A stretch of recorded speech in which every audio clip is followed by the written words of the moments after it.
തേങ്ങയുടെ മറ ഉള്ളങ്ങ ഒന്ന് ഗമന വെച്ച് കേക്കോറു. സഹ്ലു ഇബ്നു അബ്ദുല്ലാഹ് ഇബ്നുൽ ഫർഹാൻ റളിയല്ലാഹു അൻഹു മഹാനഗൊരു തേങ്ങയുടെ മറയിന്ത് ವರ್ಷತ್ತಿಗೆ ಎತ್ತರಮ ಬೊಂಡಾದೆಲಾಯೋಂಟಿಂತ ತೇಂಗಾಯೋಂಟಿಂತ ಒರ್ನಾಲು നോക്കുമ്പോ തേങ്ങ എടുക്കുകയായിട്ട് ഒരാളമർത്തുക പത്തിയപ്പ ഗ്രിപ്പ് തപ്പിട്ട മനുഷ്യ നിലത്തുക പൂന്തു. മഹാനക മനസ്സു നൊമ്പലായി പോയിട്ട് ഈ വിഷയ സഹ്ലു ഇബ്നു അബ്ദുല്ലാഹ് ഇബ്നുൽ ഫർഹാൻ തങ്ങൾക്ക് കിട്ടിയപ്പ നന്റെ തേങ്ങയുടെ മറ കാരണായിട്ട് നിന്റെ ഒരു അടിമയുടെ തടിക നൊമ്പലായി പോയിത്തല്ലേ റബ്ബേ. നന്റെ തേങ്ങയുടെ മറ സഹ്ലു ഇബ്നു അബ്ദുല്ലാഹ് ഇബ്നുൽ ഫർഹാൻ റളിയല്ലാഹു അൻഹു ഒരേ ഒരു ദുആ, ഇനി നക്കങ്ങനത്തെ തേങ്ങയുടെ മറ വേണ്ട, നീനത് വണക്ക് പാട്ടിവിടു. അല്ലാഹുമ്മ ഐബിസ്ഹാ,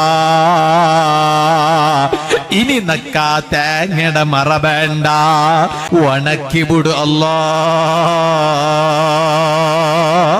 വണക്കിവിടു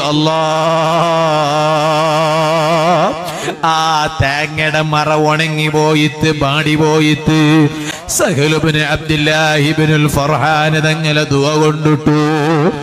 അത്രത്തോലും എല്ലാ വർഷവും ആ മറത്തിലെ ചെമ്മ ബൊണ്ടങ്ങ തേങ്ങായോണ്ടിന്ത് പിന്നെ മഹാന്റെ ദുആടെ പിന്നെ ഒരു ബൊണ്ടുമായില്ല.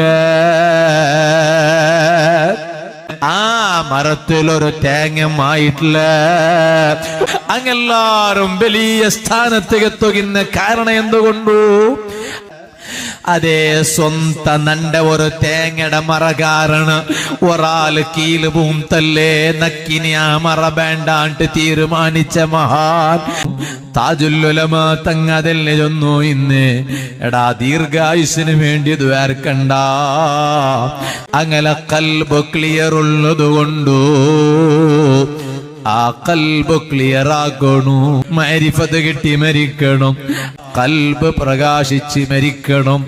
ആ കൽബ് പ്രകാശിക്കട സ്വറായിട്ടിക്കട എല്ലാരും ആക്കണായത്.